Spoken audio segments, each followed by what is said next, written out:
Hello, I'm BrigantiaBlackbird of BlackbirdsBrew. Happy Sunday, and welcome to our discussion about Arawn and Pwyll. One of the stories in the first branch of the Mabinogi tells the tale of how Arawn met Pwyll and what happened after that. The short version is that Pwyll is out and about. He stumbles into the realm of Arawn by accident, and while he's there, he sees two white hounds with red ears eating a dead stag. Pwyll shoos them away because he's intending to take the deer for himself. This was a major faux pas, because not only was he in the realm of Arawn, but the hounds themselves belonged to Arawn. So a penance had to be extracted because it was presumptuous, and of course everything that belonged in that particular realm belonged to Arawn, so yeah, it was an issue. So what was decided upon is that Arawn and Pwyll would trade places and switch appearances and rule over each other's lands for the course of a year. Pwyll would take on the task of defeating Arawn's enemy, Halfgan, as part of the, make it worth his while. I've been having trouble with Halfgan, so you go deal with it, and then, we'll call it good. So the agreement made, the two switched places. Arawn goes to Dyfed, which is Pwyll's land, and he rules very successfully.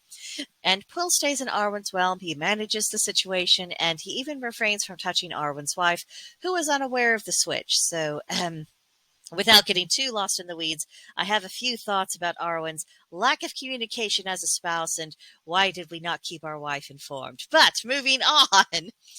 After the time was up, Arawn and Pwyll, they switched back. They admired each other's conduct and how they handled their lands, and they became firm friends. And this friendship actually extended to Pwyll's son, Pryderi. And this is how alliances and even communities are made, by correcting misunderstandings and mistakes and by showing good conduct. That mends any falling outs that occur, and it lays the groundwork for teamwork and a mutually advantageous relationship. The story is a lesson in how first impressions can be misleading, or at least they don't tell the whole story.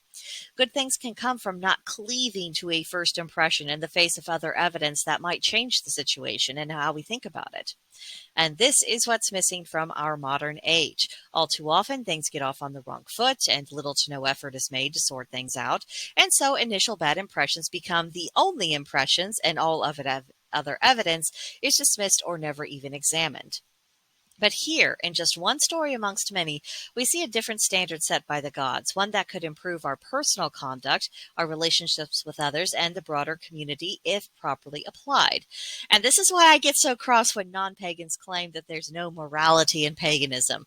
Obviously, there is, but instead of having a list of commandments to memorize and make sure that we do all the do's and don'ts, we instead have principles, and it's up to us to figure out how to apply them. And this story is just one example of how we might apply those principles.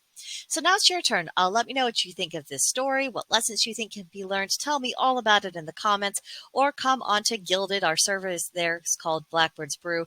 We'd be very happy to have you. There's a link to join us in the description box below, and I hope you will pay us a visit very soon.